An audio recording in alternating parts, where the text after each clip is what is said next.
안녕하세요. 옆집 부장의 댄입니다. 엄브렐라 리서치 앱에 제공하는 여러 가지 재료들을 이제는 네이버 프리미엄 콘텐츠에도 종목 얘기 빼고 매크로나 퀀트 전략들은 넣어보려고 합니다. 지금 말씀드리는 내용들은 네이버 프리미엄 콘텐츠, 저희가 얘기하는 네프콘에 올라와 있는 내용이고, 여기에 제가 보는 어떤 매크로적인 변화나 이런 것들을 설명해 드리도록 하겠습니다. 그래서 오늘의 제목은 금리가 주는 시장 충격과 우려, 미국만 버틸 수 있는 금리 상승, 주목해야 할 영국 국채 금리가 바로 주제입니다. 이 부분에 대해서 제가 말씀을 드리도록 하겠습니다. 일단 미국만 버틸 수 있는 금리 상승이라고 얘기를 하는 거는 지난주 금요일 날 이제 고용 지표 호조가 나왔죠. 그러면서 미국이 이제 펀더멘탈이 좋아지는 거 아니냐. 다만 이거에 대해서 인플레이션 우려가 또 나올 수밖에 없는 그런 상황입니다.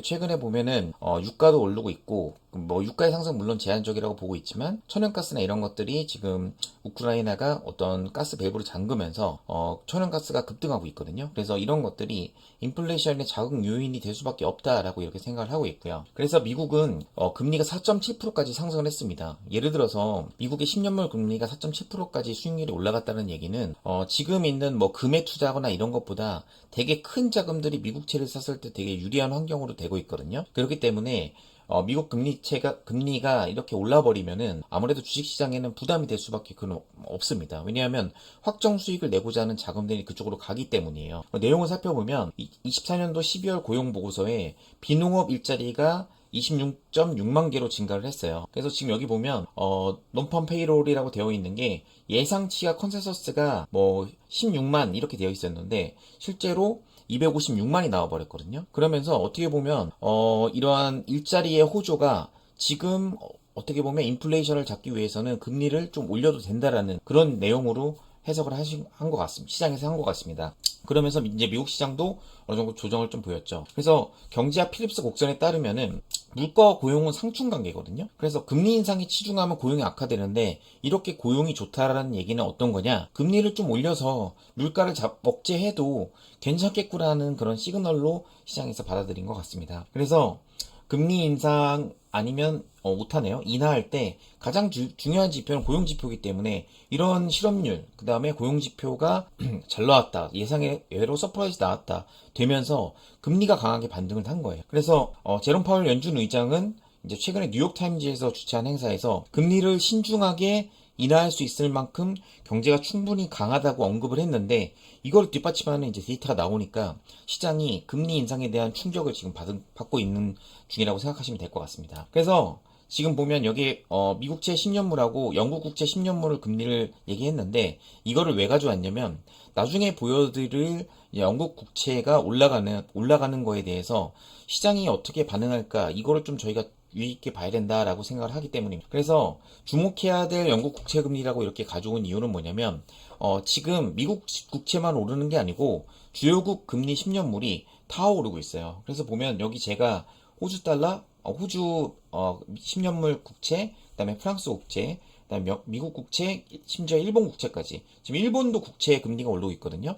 지금 글로벌로 금리가 안 오르고 있는 국가는 중국 하나밖에 없습니다. 중국하고 한국밖에 없습니다.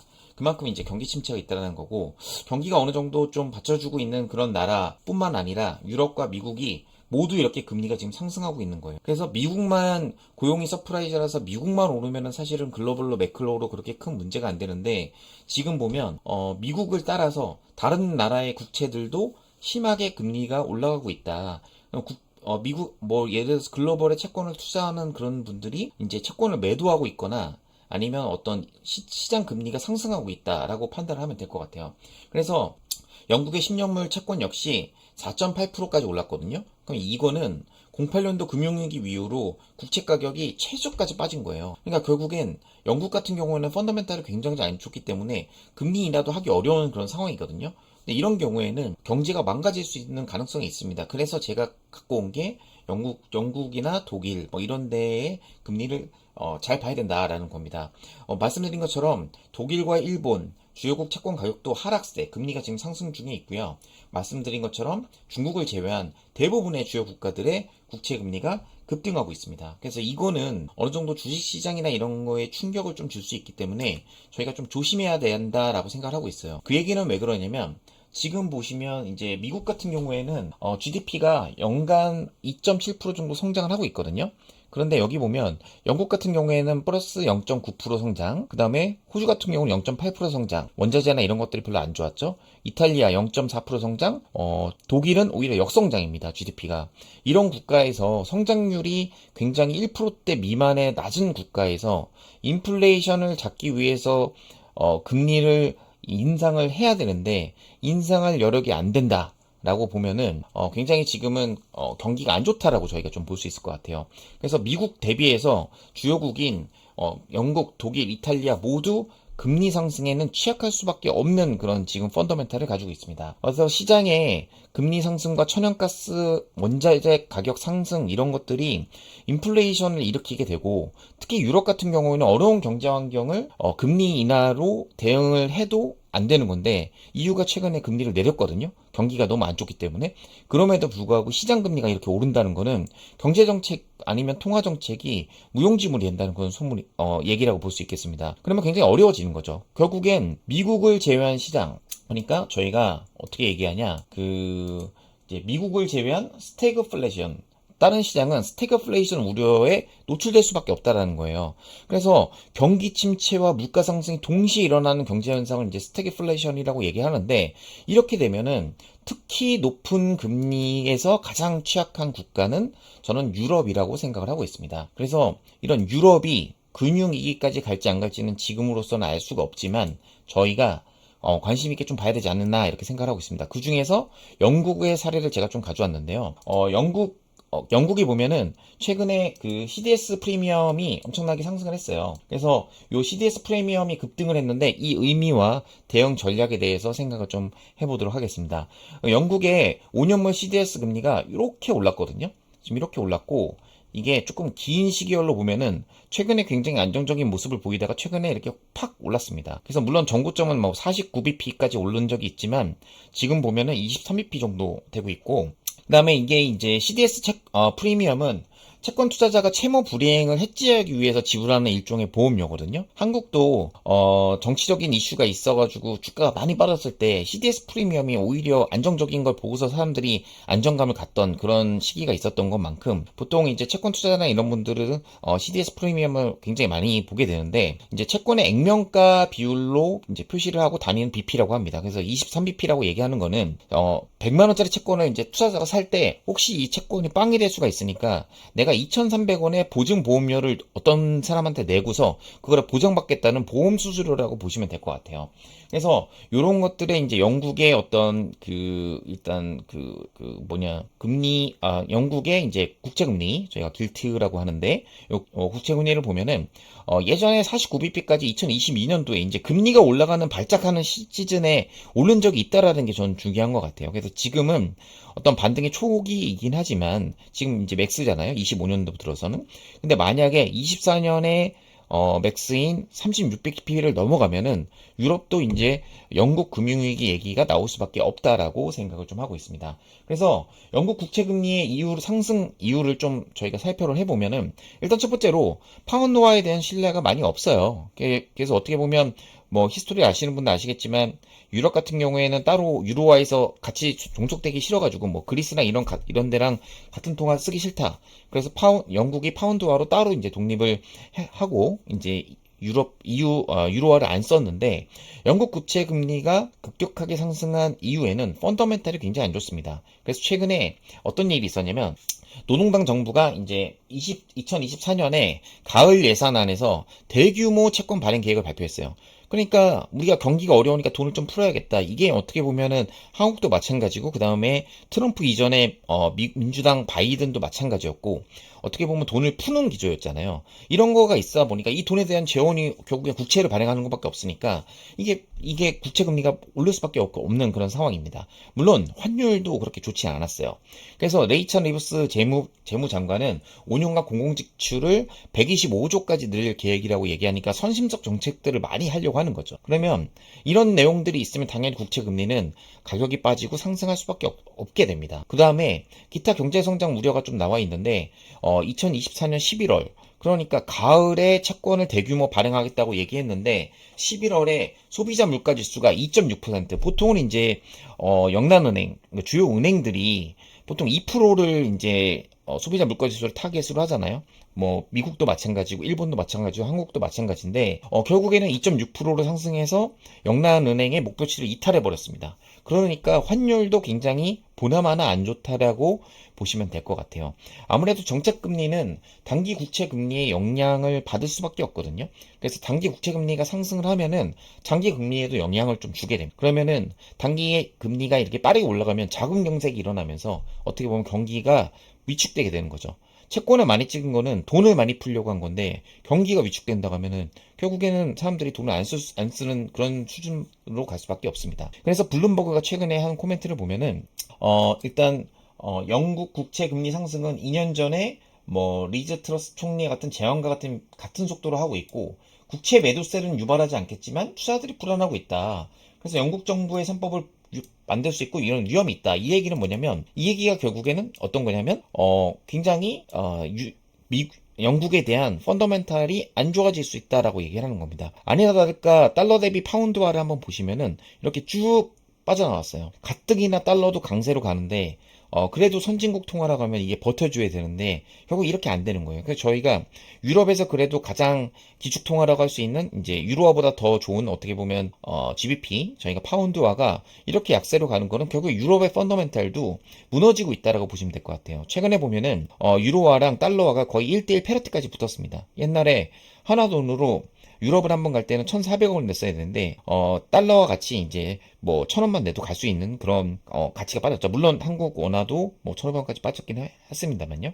그래서 이런 내용들을 좀 알고 계셔야 된다. 그래서 지금 매크로에서 중요한 거는 영국의 금리 인상을 못하는 그런 기조에서 인플레이션이 지금 하고 있고 경제가 지금 망가지고 있는 그런 상황이라고 보시면 될 것 같아요. 그래서 CDS 프리미엄이란 내용들을 제가 이제 여기다 적어놨는데 뭐 제가 이미 설명을 좀 드린 내용입니다. 여기에 보면 채무 불이행 위험이 크다고 되면 CDS 프리미엄이 높아지고 채무자가 믿을 만하면 CDS 프리미엄이 낮아지는 그런 구조라고 되어 있는데 이게 방금 설명드린 내용이니까 영국의 CDS 프리미엄이 지금 급등하고 있고 만약에 35bp를 넘어간다면 아무래도 뭐 유럽 6위 얘기가 나올 수 있다라고 얘기하는 겁니다. 그래서 뭐 자금 경색이 조짐이 나도 CDS 프리미엄은 상승하기 때문에 아무래도 좀 쉽지 않지 않을까 이렇게 생각을 좀 하고 있습니다. 그래서 뭐 이런 내용들이 어떻게 보면 좀 글로벌로 좀 이렇게 투자처에 좀 영향을 줄 수밖에 없는 거는 일단 채권은 누가 많이 갖고 있냐면 연기금이하고 이제 금융사들이 많이 갖고 있어요. 뭐 은행이나 아니면 이런 쪽이 많이 갖고 있는데 이쪽에서 많이 갖고 있는데 만약에 채권 평가손이 많이 나면은 결국에는 이런 평가손에 대한 어떤 손실을 줄이려면 전체 이제 위험 자산을 관리를 해야 되거든요.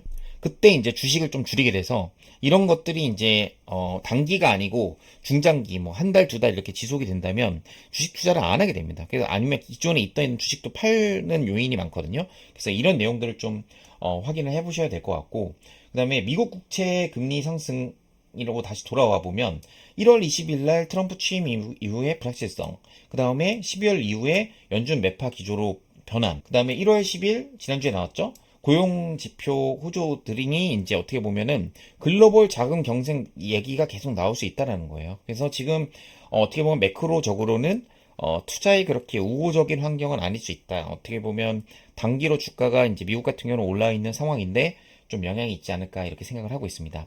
다만 이제 미국 같은 경우에는 미국 장단기 금리차를 좀 보면은 뭐 이게 이제 5년물하고 2년물이거든요. 장단기 금리차는 오르고 있어서 이제 어떻게 보면 장기 금리가 오르고 있고 단기 금리가 지금 세게 오르고 있지 않다라고 보시면 될 것 같거든요.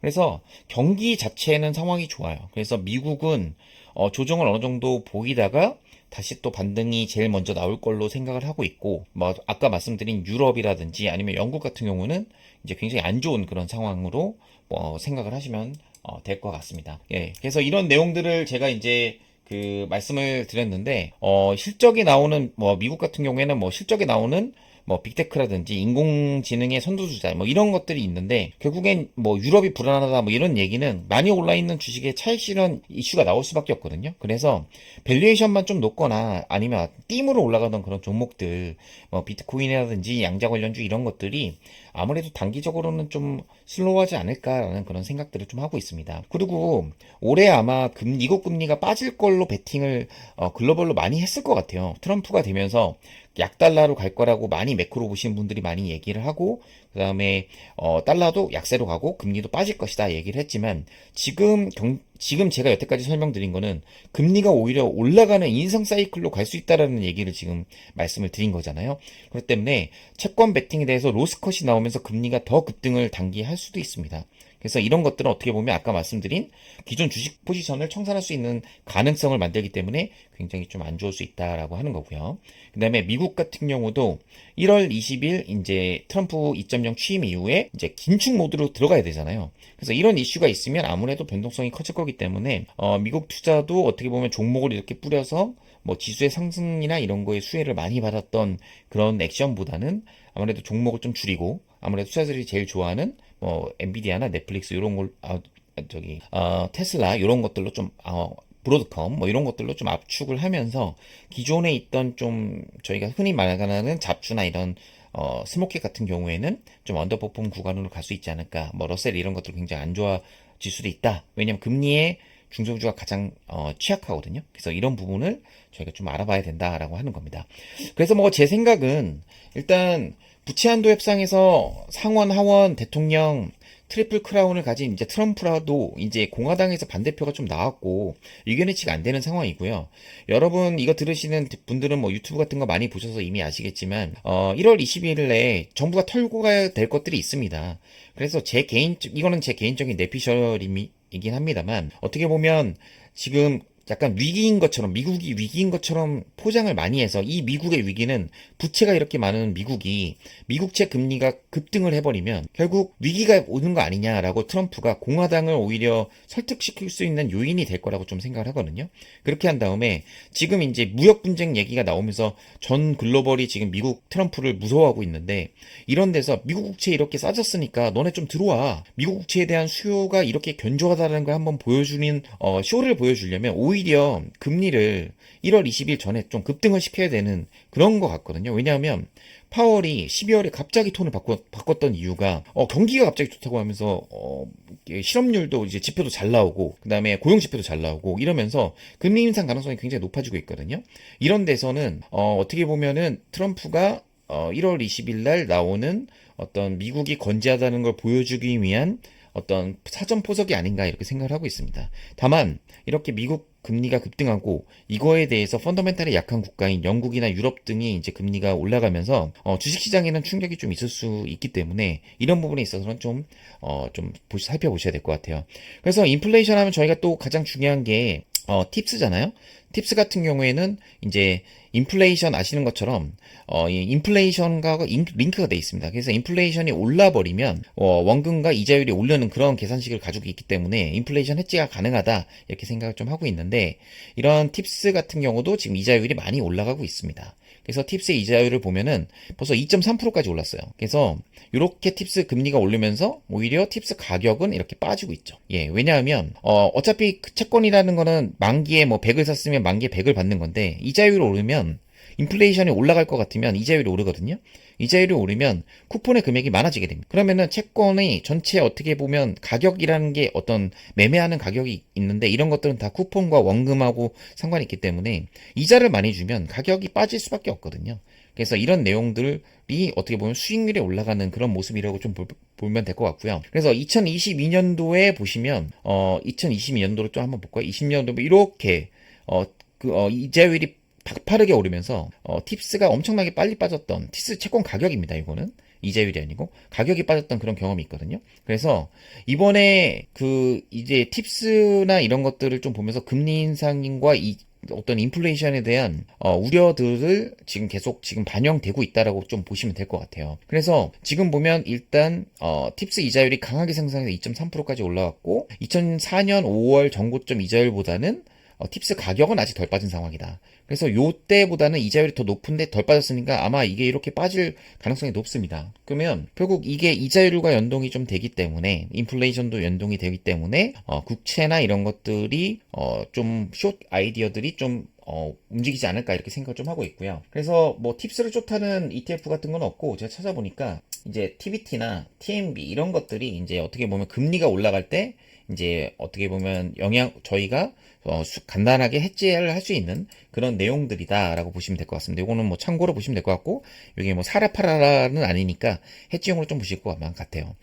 보시면 될 것 같아요. 그래서 TNB ETF랑 일단 팁스의 10년 이자율을 보면은 뭐 똑같이 움직입니다. 당연히 뭐 똑같이 움직이겠죠. 예, 똑같이 움직이기 때문에 이런 것들이 지금 움직이고 있다. 그래서 TNB 같은 경우도 지금 엄청 많이 단계에 슈팅하고 있죠. 이런 것들이 어떻게 보면 인플레이션 우려와 금리 상승에 대한 우려가 지금 반영되고 있다라고 생각을 하고 있습니다. 그래서 결론은 결국 저희가 뭐 영국 그 국채 금리에 투자할 거 아니잖아요. 그래서 1분기는 미국 역시도 변동성 장세로 진입할 것 같다라는 생각이에요. 다만 펀더멘탈 문제, 이런 어떤 글로벌 크라이시스는 미국이 아닌 미국은 펀더멘탈 견조하기 때문에 유럽이나 이런 쪽에서 나올 수 있다라고 생각이 좀 되고 있어요. 그래서 주식의 비중을 적극적으로 늘리기보다는 관망 또는 좀 일부 차익 실현이 좀 필요하다. 한국도 좀 올랐잖아요. 그 다음에 주식의 우호적인 그런 환경이 아니고 이런 밸류에이션이 굉장히 빡세질 수 있다. 금리가 오르기 때문에. 그래서 천연가스 등 커머디티 가격이 인플레이션을 자극하는지를 저희가 계속 봐야 될 것 같고, 페드의 매파적인 톤은